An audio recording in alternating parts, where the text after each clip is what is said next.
Yeah, hello. Today we are doing a Cappuccino with HR episode, and it's a really special occasion. Ivan and me drove to Munich, and we are here at EGYM Wellpass, and it's really a marvelous fitness center. And I'm really looking forward to have an episode now with Johannes Füß. Hello, welcome to another episode of Cappuccino with HR. Today we are really delighted that we went out of the office, we went out of our studio, and we went to Munich. So Ivan and me took the train in the morning, and we arrived at lunchtime, and we are now here at EGYM Wellpass. And it's a really pleasure to have Johannes with me today. Johannes, thank you very much for your time. Thank you very much for hosting us here in your wonderful fitness center and gym here. And we had already a conversation about what you're doing, what your plans, and it's amazing. There's a lot of things going on. And today we're talking about a topic which I think is really interesting, because since years, and I'm in the HR business since 15 years, or probably 17 years already, and I would think well-being has always been on the plate. Burnout has always been on the plate, and benefits have been on the plate as well. Everybody's offering benefits, and we're still having a lot of people that are burned out. So what's in it? What's your concept? And probably before we go into the discussion, may I ask you to introduce yourself very quickly? Thank you, Rudi, and welcome to Munich. Thank you that you took the time to visit us. A lot of questions you asked, so I try to remember the first one. You said you are since many years within the HR departments. I'm not. I started 5 years ago. Previously, I was selling to sales guys, and I discovered a totally different environment selling to HR, because HR, to my feeling, when I entered this sphere, is HR cares. There's a reason why they're now called the Department of People. They are really intrinsic motivators to do good things for their employees. And you questioned the second part of the question, so benefits or being on the plate. True. Why not? Because there's an KPI behind that, saying, hey, maybe we shall stop the inflation of raises the salary. Maybe you can give something to the employee that is not directly connected to increase the budget, but gives you a benefit, and maybe you also take the benefit for steering things. But the reality looks in the market right now a little bit different, because you have to understand the market, and you know it very well, being in HR for such a long time. Employees are under pressure. Today, an employee is not only carrying the hut of being an employee, he's also responsible for his family. He's responsible maybe for elderly people. He has to do many other things. A lot of pressure is on the employee itself for that reason. Secondly, you know that there's a huge shortage of high qualified people on the market. That means less employees within a corporation need to do more work than in the past. Thirdly, every company is under pressure to be highly efficient. Then on top of that, AI is totally revolutionizing the market. That means the employees are permanently under pressure to adapt, to do things faster, to be more efficient, with less headcounts available in the corporation. And then also, again, not only being an employee, but also taking care about anything else. That is a lot of pressure on the head of every employee. That means it's a logical consequence that people are burned out, as a logical consequence that they feel sometimes weak, and so on and so forth. So HR needs to find solution for that, to make really employees stronger, fitter for the future. Before we dive deeper into it, I have to ask a question which I ask all my guests, because it's called Cappuccino with HR. So probably we take a short, quick break there and fill in this question. What's your favorite coffee? Because we need to ask in the as well. You need to know that I'm really into coffee. It started in Corona, and I was missing my good cappuccino from the street. So I thought, okay, bring the good stuff in my house. So I bought an espresso machine, a really proper one. You might know the brand Rocket. Yeah. So I've one at home. And a very local roasted bean, roasted in Munich from a local manufacturing. It's called Squirrel. It's just a white package with a little squirrel on it.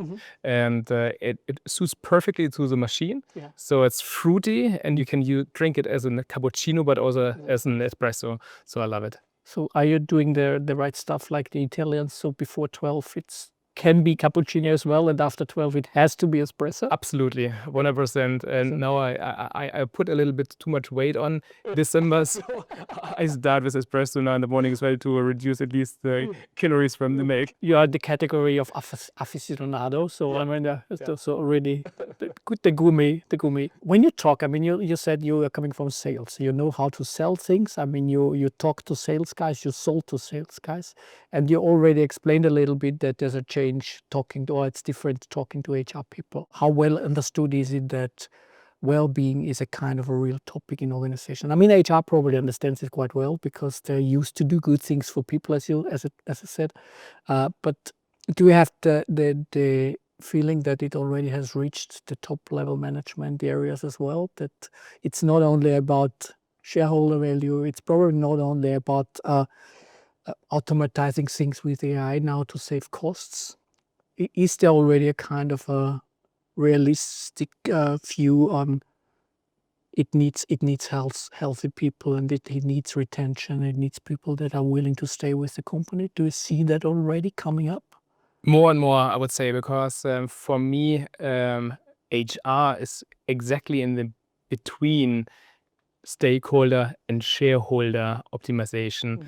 Because on the one hand side, of course, they want the best thing for the employees, so stakeholder orientation, but they don't do it just for fun. They also care because they know happy employees are good for your business. And this leads automatically to the shareholder optimization. So many HR decision makers, they know it, and for that reason, they're looking also for benefits that are contributing to both sides. And this is exactly the gap we are filling with our solution, because we say, hey, the employer, when you want to ask and demand as much as possible from employees, give them something. If you want to hire the best people from the market, give them something, make them attractive. And this starts with the benefits. It doesn't end with the benefits. I mean, this would be silly to think that just give them a cool benefit and then you get the best people. But building your employer brand means at the end you get the best resources from the market. But building the employer brand properly means also start with good benefits where you show your employees, hey, I care, but continues also with the culture you are living.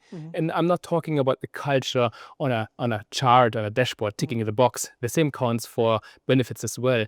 Don't introduce benefits just for ticking the box. Make it really valuable to the employees. And then they come, and then they stay, and then the word of mouth starts, and then more cool people will join your company. If you describe, I mean, you said, I mean, benefits is nothing new. Everybody was talking about benefits already 10 years ago, probably. And a lot of benefits things really fail along the way. So I saw a lot of companies that were putting their heads together, were thinking about benefit programs, and then they rolled them out and they were not accepted by the guys. What do you think makes a good benefit program, or what means good benefit for you and your company? The benefit must be where the need and the passion of the employees is. It needs to reduce the barrier to use it. This is one thing. So when you say you want, for example, in our case, a health benefit, it must be tailored to where you as an employee are. You're maybe in the office, you're maybe in the home office, you're on the road, you're up road, you're anywhere. Someone is interested in yoga, the other one is in performance sport, the other one is in strength sport, whatever. So you need to create a product that is attractive for everyone to a price point where you say, hey, this is really cool. I at least started. It's okay just to start. And then, of course, the product itself must be so addicted that the energy really starts, that the people continue to do so. So at Wellpass, for example, 80% of our users, and we are hitting the 1 million user bar already.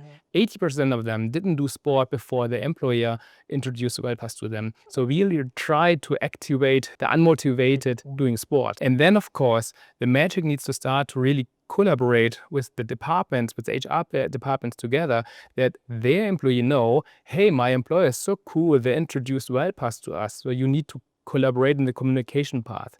Therefore, there's a golden rule. HR erases every benefit program after 1 year that didn't hit 10% of activation rate. So our goal is to be above 10% after 1 year. So luckily we reached 25 and 30% after 2 years with our clients.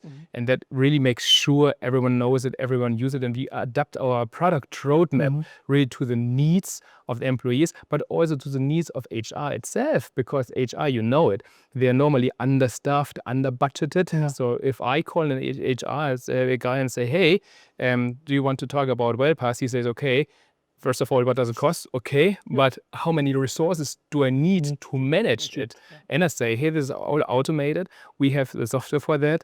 You don't need any resources, a little resources, but not much resources. And then also HR is motivated to really start the communication with us to make it available for the employees. So if I understand it right, it's easiness, it's low entry barrier. Yeah. And it's how important is individualization in a way. I mean, what I saw here and what you explained to me when we walked through the gym here, I really understood, and that was probably, I didn't know that before. It's not only the machines here. The machines are, you can find them probably similar machines where you can do similar things in all the gyms. Yeah. But what I really understood, and I think that's really for me personally now, is that it really takes care about my body. It takes care about my current situation, and it also takes care about my targets, what I personally want to achieve. And I think that gives me a lot of individualization for myself, because I need not, if I normally go to a gym, I can use all the tools and machines, of course, but here it's a little bit like, okay, it takes care about what I want. And if I go to probably a gym in Amsterdam because I'm there for a week, it also takes care about the same kind of targets, because it's stored in digitally in the cloud, and I can just go where I want. Absolutely. There are 3 things. First of all, as you just mentioned, I mean, you want this one training plan that counts everywhere, independently where you go to. So you get with us one training plan, AI based. And if you now check in at Fitness First or at Elements or at Body and Soul or in your local regional club, the training plan continues where you stopped the last time, and continues based on the power you have. So if you, for example, did 1 week or 2 weeks or 3 weeks or a month of break for some reasons, then the training plan knows, okay, Johannes, hey, you couldn't train for 1 month, so I take you from where you are right now and continue to make you more efficient. This leads to the second thing. The reason why people do not continue a normal along the way, a normal gym membership is because I want to have the most efficient spend time in gym. When I normally, or in the past, went to a gym, it takes you with traveling to the gym, leaving the gym, taking a shower and doing your exercise, 2.5, 3 hours. So after my initial first motivation to sign up for a membership, after 3 months, I'm thinking like, okay, this 3 hours, what's in for me? Did I really improve my fitness level? Did I really become stronger? Did I really lose weight? Did I, whatever, really achieve my goal? And then this frustration starts. And then you think, okay, it doesn't help anyway, so I can go. And it is right. It doesn't really sometimes really help, because you do your exercise wrong. So you invest your time, but you don't achieve your goal. So what we do is, what we help is that the people who have no clue, who don't read books and YouTube videos and whatever, to perform themselves, that we take them by technology on their hand and lead them through the exercise in a super efficient time frame. And the third thing is, as you just mentioned, flexibility. Maybe I'm the one who's maybe fancying yoga and others are others. So, but people most of the time do not go to the gym. Average people, yeah, like we don't go to gym because we think, oh, the power users are there. They know how to do the free weights and how to really perform. And I felt in the past a little bit lost. Little Johannes comes in and sees all the power users and what do I know now?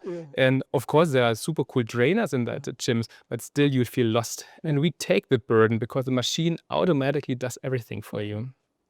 And if companies now are willing to implement kind of a benefit program like this, and I mean, I saw that in companies that I was working for before I joined Rudi Developers, there was a trend of having a kind of a really cool office, a really cool office with an integrated gym.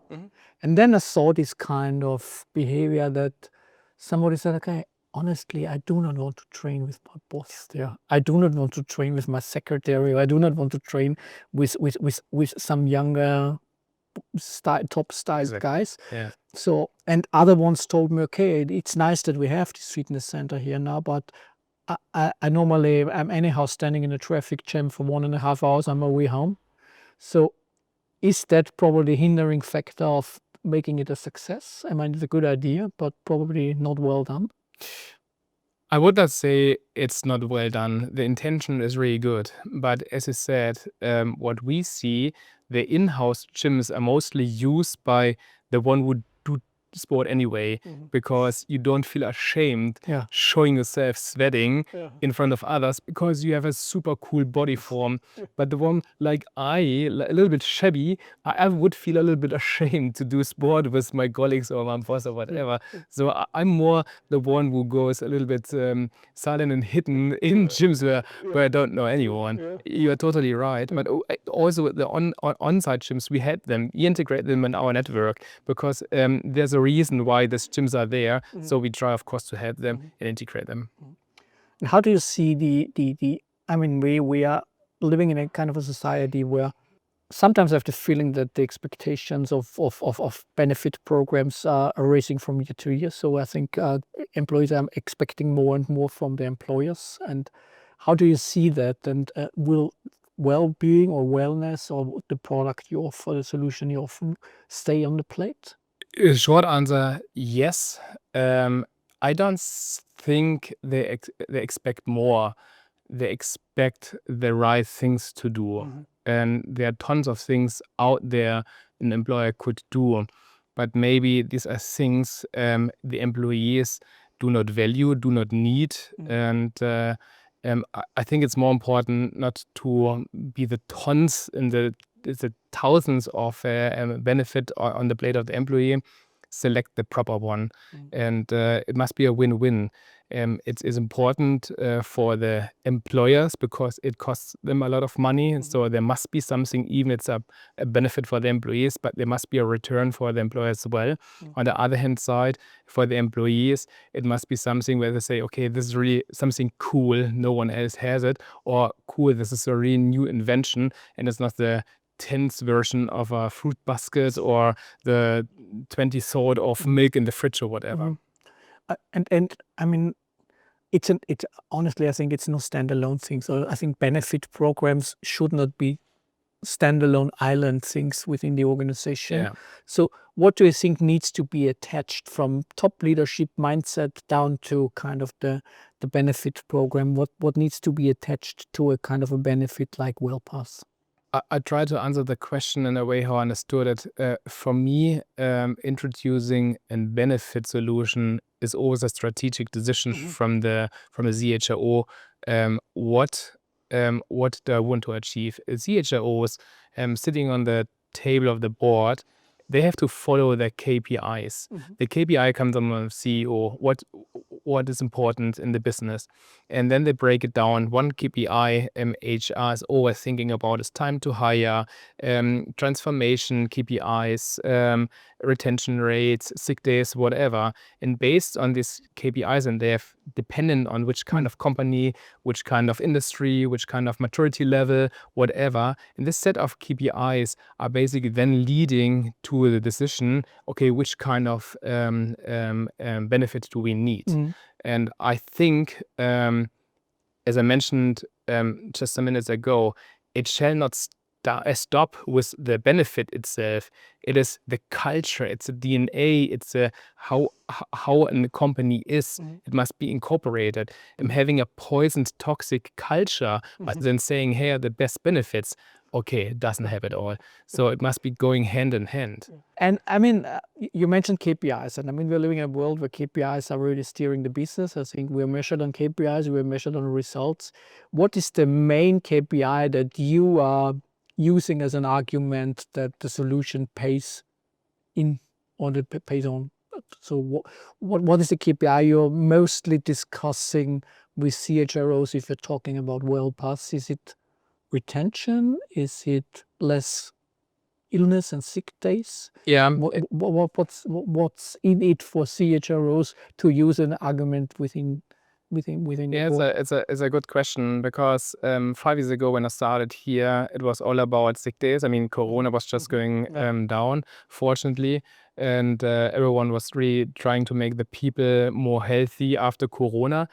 I think this still is top of mind, especially when you just see the numbers that Germany, for example, has the highest sick days within Europe, and still in other countries, also in the US, the sick days are not on a low level neither. So it is a top thing. But this is haloed by the real biggest thing, employer branding, because of the shortage of high qualified people. Everyone is a war of talent, and independent of the country. It's the same in Germany, in Austria, in France, in the UK, in US, all the market we are operating.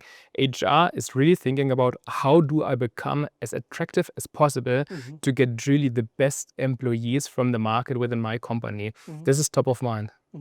So it helps for recruiting, it helps employer branding, it helps to find good talents. Yeah. How much does it help to retain good people? It's the same. I mean, retaining is the new recruiting, right? I mean, better you keep the people, the good one, and you don't need to rehire them. That's true. That's very true. Absolutely. And what do you think is the biggest misconception that you have found within the 5 years if it comes to benefits in organizations? Is it, I mean, what I see with AI currently, I mean, we're coming from technical background and we're having the developer community. What we see with AI is sometimes that somebody in the organization says, okay, we need to have AI. And then there's a bunch of tools and a bunch of solutions, and everybody's rushing out of the office, trying to grab one, running back to the office, trying to implement it, with a lot of frustration later on because it doesn't bring anything. Yeah. Is it the same with this kind of benefit programs within companies, or is there kind of already some learned lessons? I would not answer directly this question because I don't want to hurt anyone out there. But I think, as you said, I mean, if you have I mean, we all know that, and we are developers as well. If you have a bad process and just put a digitalization or an AI on top of it, then it's a bad AI process. And this is the same with basically the benefits as well. If you have a bad culture, then you have maybe also a bad selection of benefits. It all comes down at the end from, what do you want to achieve as a CEO? What do you stand for? What are your values? What is your proposition needed in the market? And then CHO should sit down, make a strategy. Okay, what is needed for that? What elements do I need? And then benefits are one part of that. How much consulting is within your sales approach? Do you do a lot of consulting by really starting the open discussion with your clients? Yeah, that's true. I mean, what I see is normally the C-level or the top HR senior leadership is not immediately coming to us and asking for our product. So most of the time it's the employees or director, HR, head of level who's reaching out to us. But then, of course, and they are absolutely into it. They hear it from someone else, and word of mouth. And then it comes to the budget question. And then, of course, lower mid-level HR needs to go to CHO or CFO and justify, hey, it's not a little what we are asking from Wellpass for the product. Do I get the budget? and then the real value starts to tick in. So you need, of course, to educate your counterpart within the target groups, collaborate very closely with them together to give them the reasons why it is valuable for the C-level to invest in a product like us, because it is business relevant. It's not business critical, that's for sure, but it's business relevant. And another topic, I mean, we're switching a little bit now, because it's really driving me since years, honestly. I sometimes have the impression that there's a lot of expectations from employees if it comes to taking care about me as a company. So employees expect that they will be taken care, everything is solved for them. It's a kind of a really flat way. How important do you think, or how useful could it be if humans out there, employees on the street, are really taking care about themselves? Because I mean, the benefit is bringing most of the value to the individual people. Because if they stay healthy, it's not for the job, because even if they change the job in 2, 3, 4, 5 years, they probably are much more healthy than they have been before because of this kind of benefit program. How important do you think it's kind of the discussion and the dialogue that also employees walk to their leaders and say, okay, there is a kind of an offer out there, there's a kind of a benefit program that makes sense or could make sense for us as a company? Do you see the dialogue quite often, or is it mostly coming from HR looking, or the company looking for a benefit program or benefits for their employees? Or is it sometimes the other way around, that the HR tells you, we've got a lot of pressure from our employees to implement this kind of well-passing or some other solutions? Yeah, exactly. So it is, I would say 80% of the demand is coming from the employees. Employees go to HR and say, hey, we have already quite a lot of benefits, but we want Wellpass. This is for some reason more attractive to us and fits more to us. This is one element to ask this part of the question. The other part of the question, how I understand it, is everyone is responsible for himself. An employee cannot expect from the employer to take care of the employee. We are adult people. We should take care about ourselves. We should take care about our sleeping rate, eating rate, exercise rates, being present in our life. But it is, for me, the task of the employer to create environment where the employee can take care of themselves. That leads to the automated process, to me, that if an employer introduces, for example, Wellpass to the employee, for me it must be a no-brainer. Then the employee is also allowed to do the workout, the Wellpass during the working time, because working time really from 8 or 9 to 7 or 5 or whatever, it's so outdated. Because I personally, when I talk about myself, the most creative moments I have are not on the desk. It is driving the car, bringing my kids to bed, Taking a shower, being in the forest, wherever. So there is, of course, a work-life integration. Our brain is constantly working. This is, for me, working time as well.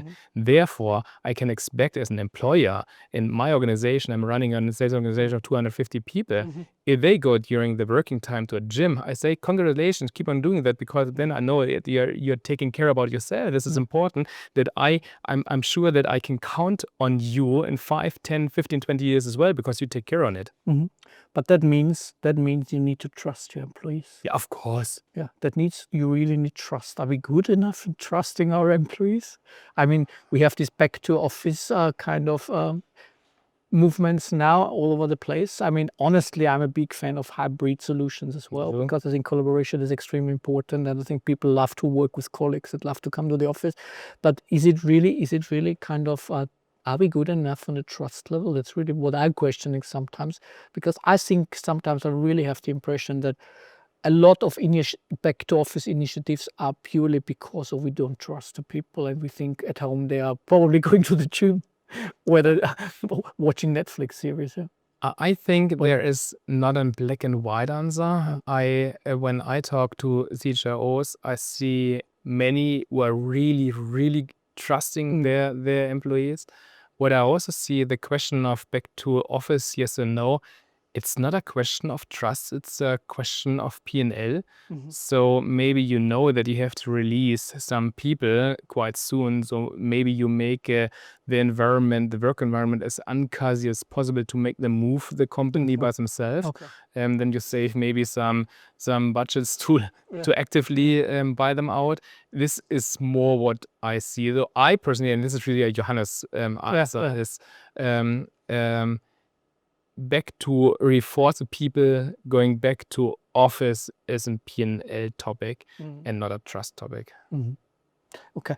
And if companies do nothing, I mean, there's still companies that ignore kind of, I mean, they're doing some kind of benefits, whether it's corporate benefits where you get 5% discount if you buy some things on the internet. I mean, that's the easiest thing that you can implement immediately. I mean, implementing a kind of health initiatives within the organization means not only giving them a Wellpass account or Wellpass as a service, it's also giving them the trust that they can use it whenever they like. I mean, it's a kind of a mindset change as well. How do you support this mindset change, or what do you think is the greatest blocking factor out there at companies if you talk to your customers or new customers or prospects? Is it a kind of a long discussion, or is it easy going in the meantime? No, it's easygoing. I mean, it is no one. Modern companies who are also representing an atmosphere of trust and performance. They do not measure the employees by time being spent on the PC, time spent in the office, time spent moving the mouse. They measure the success by outcome. And therefore, you don't need to care, is he doing his workout with Wellpass on Friday morning from 9 to 11 in the morning, or is he doing it after official work and days? And this is the mind shift we need for the future. So if we talk here in the society about part-time, full-time working, whatever, when it comes down to performance, and I'm absolutely behind performance measuring, and it is our duty to perform because we get money from our employers for that, but then measure the outcome and not the presence and being. But as an employer, then you need, of course, to support your employees to be performant. And a good performant human being is in his balance, is not feeling burned out, is healthy, can sleep well, and is not burned out again. So it's two sides of the same medal. Do you think it's important, it becomes more and more important as we move into this total digital world where everything what we do disappears somewhere in the cloud, and at the end of the day we don't even see what we have done during the day? And I really, I mean, sometimes I'm really a little bit sad that I haven't become a kind of a farmer, for example, where you really can turn back on your tracker in the evening and say, okay, I've achieved a lot today. Probably not 100% of what I had on my plans, but 95%, and it looks quite okay. And sometimes I'm really missing that, because I mean, sometimes I have the impression we're sitting in front of a computer monitor or a laptop, and at the end of the day we ask ourselves, oh, what have I done today? Do you think it becomes worse because of more digitalization and it needs more attention from managers? I talked with our common friend Bernd Hufnagel about that, because he said if at the moment where he feels overwhelmed, he goes out and is doing gardening work, because then he sees the results of his work, and we don't see that anymore. And on top of that, our mental load becomes bigger and bigger and bigger and bigger. So we need something that is releasing the pressure of our mental load. And then really going, for example, to do workout, then you see, okay, I lifted some weights, I did my 5 kilometer running, whatever. First of all, it's good for the hormones. We really feel good by nature, but then you also see the results. It sounds silly, but I mean, ideally you don't watch something during your workout and just look in the air and in the sky, just to also release your brain a little bit. The speed is so high and becomes higher with AI. Our brain is not made for that speed, for this load information. We need to release it and relax it a little bit. Therefore, making really set you free and look in the sky helps sometimes. Switching again to total another different direction now. how important do you think is gamification if it comes to what we do in gyms? 100% super important. Gamification is, that's what I meant some minutes ago. And then the Wellpass effect kicks in, that the people keep on doing. It is so important that you see your results, that you see how I can improve my bio age by doing the exercise, how I can collect points. This is really super important. Are you working on that in a way that is kind of probably the Wellpass Olympics, where you can really have the game score, you can be the leader, the European champion of doing something on a Me machine? go to my size. Good idea. Not that, but I love the idea actually. But yeah, we have already some gamification elements in our app, but there's more to come, and we have to improve it even further, because I mean, we are all emotionally driven humans, right? And gamification helps us. It's true. I mean, I think we're coming to the end, and and it's always the time is passing by so quickly. But and we've had a really nice discussion that we have our Developers World Congress in Berlin, and I think there's probably much more to come from EGYM Wellpass at Berlin. So I mean, probably some gamification elements, but definitely you and your colleagues on stage somewhere to talk about this topic, because I think it's a really interesting topic, and there's a lot of value in it as well. Good spoiler, that's good. Well done. Good spoiler, yeah. So, but what I want to do, I do it with all my guests, is a kind of a quick this or that round. So what I throw at you is some kind of topics, and I ask a quick answer. Do you choose well-being budget within organizations, or more flexibility in the other topics? If you can choose. Well-being, of course. I ask you, I don't have a question. One strong benefit or many average ones? One strong. Come on. Data-driven decisions or employee feedback? Data-driven, always data-driven. Okay. Manager-led well-being or HR-led well-being? Both. Both. Okay. Physical well-being or mental well-being? Both. Okay. Usage rate or employee satisfaction score? This is unfair. Both. You have to pick and choose one that stands here and this or that. Didn't get the game. It's okay. Well-being as perk or well-being as a leadership responsibility? Second. Responsibility, absolutely, 100%. It's not a perk at all. And very last question, because I'm asking this every one of my guests as well. If Aladdin with his magic lamp would show up at you now, asking or offering you one free wish, what would it be? Having a healthy, happy life. Okay, good one. Thank you. Johannes, it was a pleasure talking to you. Same. I really enjoyed being there. I'm really looking forward what comes next with us in collaboration, because I think we are talking about very similar things. I think we find similar things very important. So thank you very much for taking the time. We know already what's next. Schnitzel in Vienna. Yeah, that's it. For sure. We will do that. And I think I'm really looking forward to that. Thank you for hosting us. Thank you for letting us see what you're doing. It's great. And it was a pleasure being there. And the audience, please stay tuned what's coming next. So hope you enjoy as much as I did during the recording. Goodbye. Thank you, Rudi. Ciao.